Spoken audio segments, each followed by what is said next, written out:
Este es un Shabbat triplemente especial, Shabbat Mervakin Yakodesh, pues al terminar este día, comienza nuestra preparación rumbo a las fiestas de primavera, comenzando con la Pascua bíblica, que es Pesaj, pues este es el último día del año bíblico. Es el último Shabbat del calendario bíblico, y es el estudio de la última porción del Sefer Shemot, Parashá Pekudei, que comprende del capítulo 38 versículo 21, al Perek 40 Pasuk 38 del libro del Éxodo. Esta porción tiene una de las lecciones de vida más significativas, pues aquí aprendemos que, cuando aparece el caos en nuestra vida, es porque hemos descuidado, y en ocasiones, hasta hemos olvidado las herramientas espirituales que Dios nos ha dado y que están ahí a nuestra disposición.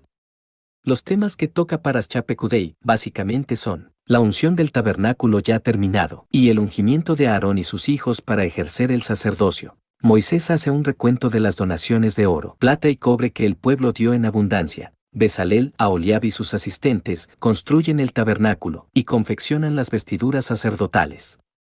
Las últimas 5 porciones del libro del Éxodo parecen ser 5 parashiot en una sola y además forman una especie de quiasmo con un axis central. Parashá Terumá habla del mandato de construir el tabernáculo. Parashá Tesabé habla del mandato de confeccionar las vestiduras sacerdotales.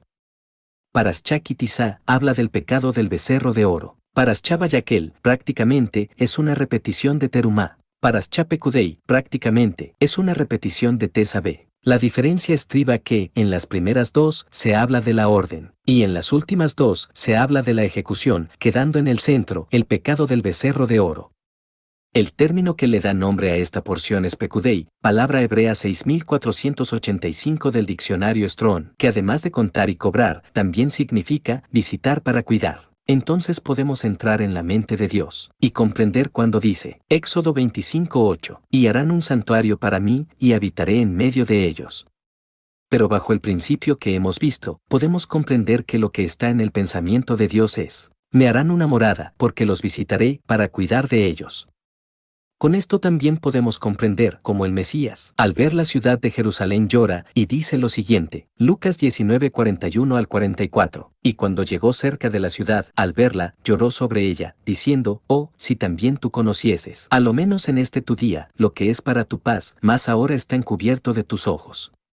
Porque vendrán días sobre ti, cuando tus enemigos te rodearán con vallado, y te sitiarán, y por todas partes te estrecharán, y te derribarán a tierra, y a tus hijos dentro de ti, y no dejarán en ti piedra sobre piedra, por cuanto no conociste el tiempo de tu visitación.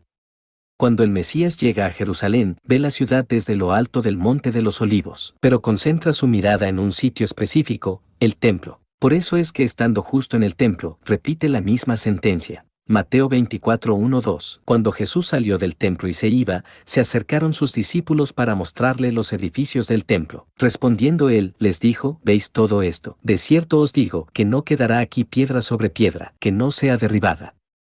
Entonces al terminar el libro del Éxodo, venimos a hacer cuentas de nuestras aportaciones para la construcción del santuario, pero si consideramos que ese santuario hoy en día somos nosotros mismos, entonces este es el momento de evaluar. ¿Qué hemos hecho nosotros por ser un santuario para Dios, templo de su Espíritu? ¿Qué hemos hecho para ser un digno santuario para Dios? Porque Él quiere habitar en medio de nosotros, con el único propósito de cuidarnos. En esta parashá estamos en la narrativa de la unión de todas las piezas que conforman el Mishkan. Hablamos de la parte final de la construcción del tabernáculo, el lugar donde estará la presencia de Dios.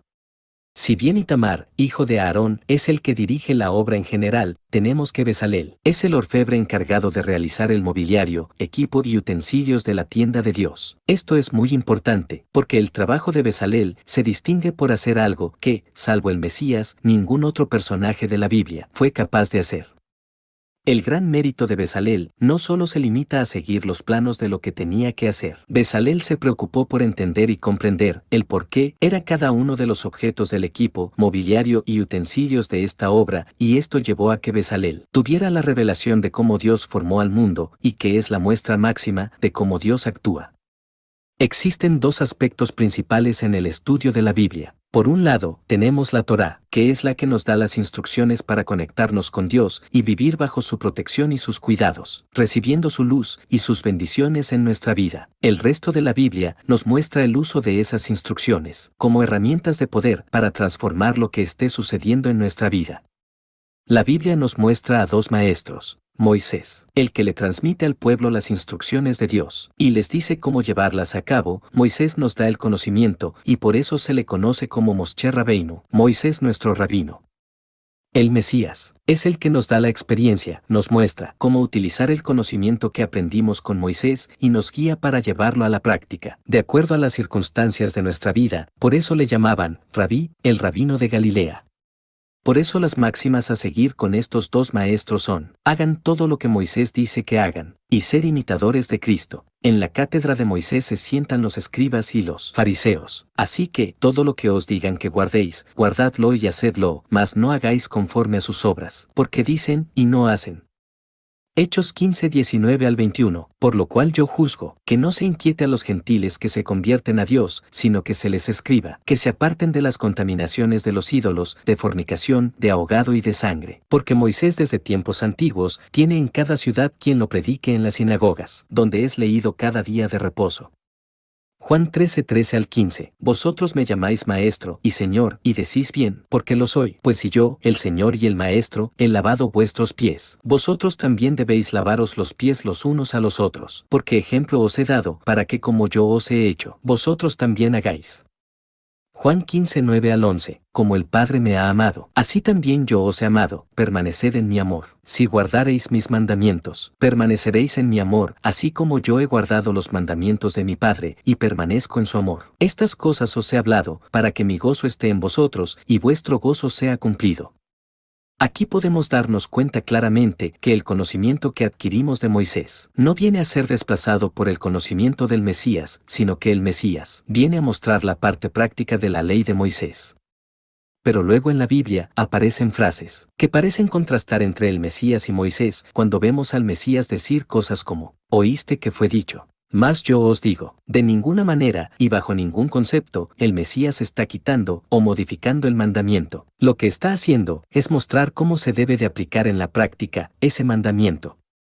Retomando la parashá y uniendo perlas, Dios le muestra a Moisés el modelo del tabernáculo al respecto. Muchos enseñan que le mostró un tabernáculo que está en el cielo. Pero si Dios mora en el cielo, ¿para qué necesita un tabernáculo allá? La Biblia dice que le mostró el modelo en la cima del monte. Éxodo 25:40. Mira y hazlos conforme al modelo que te ha sido mostrado en el monte. Hebreos 8:5. Los cuales sirven a lo que es figura y sombra de las cosas celestiales, como se le advirtió a Moisés cuando iba a erigir el tabernáculo, diciéndole: mira, haz todas las cosas conforme al modelo que se te ha mostrado en el monte. ¿De dónde tomó Dios el modelo para mostrárselo a Moisés en aquel monte? Pues del templo de Jerusalén. Fue una revelación que Dios le dio a Moisés, estando Moisés con Dios en la cima del monte, y no solo eso, sino que además le mostró los planos. ¿Qué planos y quién hizo esos planos? Los planos del templo de Jerusalén. Recordemos que Salomón construyó el templo, y los planos los hizo David guiado por la mano de Dios. Primera de Crónicas 28, 10 al 13 y 19. Mira, pues, ahora, que Dios te ha elegido para que edifiques casa para el santuario, esfuérzate y hazla. Y David dio a Salomón su hijo el plano del pórtico del templo y sus casas, sus tesorerías, sus aposentos, sus cámaras y la casa del propiciatorio. Asimismo, el plano de todas las cosas que tenía en mente, para los atrios de la casa de Dios, para todas las cámaras alrededor, para las tesorerías de la casa de Dios, y para las tesorerías de las cosas santificadas. También para los grupos de los sacerdotes y de los levitas, para toda la obra del ministerio de la casa de Dios, y para todos los utensilios del ministerio de la casa de Dios. Todas estas cosas, dijo David, me fueron trazadas por la mano de Dios, que me hizo entender todas las obras del diseño. Entonces Dios le muestra a Moisés en la cima del monte la revelación de cómo será el templo de Jerusalén, y además le muestra los planos trazados por propia mano de Dios, y Moisés copia esos planos, y se los explica con sus instrucciones a Itamar, a Oriab, y muy especialmente a Bezalel. Entonces Bezalel hace un análisis de qué es lo que Dios quiere y cómo lo quiere, y le surge la interrogante: ¿para qué lo quiere? La respuesta de entrada es: para habitarlo. Entonces había que hacerlo al gusto de Dios, pero más que eso, se trataba de hacerlo como Dios hace las cosas. Y la principal referencia que tiene Bezalel de algo que Dios construyó fue el mundo. pues Dios construye el mundo, exactamente para lo mismo que quiere el tabernáculo, para habitarlo. Isaías 45:18. Porque así dijo Dios, que creó los cielos, Él es Dios, el que formó la tierra, el que la hizo y la compuso. No la creó en vano, para que fuese habitada la creó, yo soy Dios, y no hay otro. Entonces cuando Bezalel discierne esto, comprende cómo Dios construye el mundo, y entiende que así es como se debe de construir el tabernáculo. Por eso, la manera como Dios da las indicaciones tienen un sentido. Y aquí viene una gran revelación, que nos muestra la fuente del poder creador de Dios. Pero antes queremos invitarte, que, si tienes el deseo de trabajar en la obra de Dios profesionalmente, estudia con nosotros la carrera de Maestro de Estudios Bíblicos. Tenemos un sistema y servicios exclusivos para tu formación académica de forma integral. Mándanos un mensaje al correo electrónico que dejamos en la caja de comentarios, y dedica tu vida para servir a Dios. Volviendo a la Parashá, entonces vemos que las indicaciones para construir el tabernáculo son exactas a la manera como Dios crea el mundo, pues tanto el mundo como el tabernáculo son construidos para lo mismo, para ser habitado. Cuando el pasaje de Isaías dice, porque así dijo Dios, que creó los cielos, Él es Dios, el que formó la tierra, el que la hizo y la compuso. Aquí el profeta está citando Génesis 1:1, cuando dice que Dios creó los cielos y la tierra. En hebreo dice, Et has chamayim be'et haaretz. Si tomamos la inicial de cada palabra de esta frase, aparece algo sorprendente. El otro tetragramatón, Aleph, Hei, Bab, Hei. Este nombre es la fuente del poder creador de Dios, la fuerza que da vida a toda la creación. Y es que el secreto está en la combinación de las letras que forman los 72 nombres de Dios, y la meditación que hacemos de estas, pues estas son nuestras herramientas espirituales que nos conectan con el poder de Dios, para suplir las necesidades de cada área de nuestra vida. Sin estas herramientas, nuestro crecimiento espiritual sería muy limitado, pues la razón por la cual no alcanzamos nuestros propósitos son porque no conocemos o no utilizamos estas herramientas.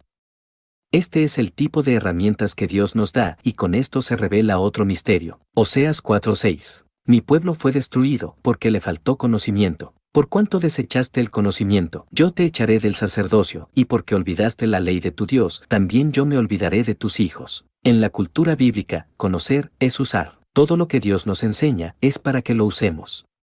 Este nombre que controla la creación aparece en códigos equidistantes en episodios como las plagas de Egipto, cuando Elías crea la sequía, y después cuando hace llover. También en el original hebreo del Nuevo Testamento lo usa directamente Yeshua, cuando convierte el agua en vino, en la multiplicación de los panes y los peces, en la pesca milagrosa, y cuando el Mesías detiene los vientos para parar la tormenta.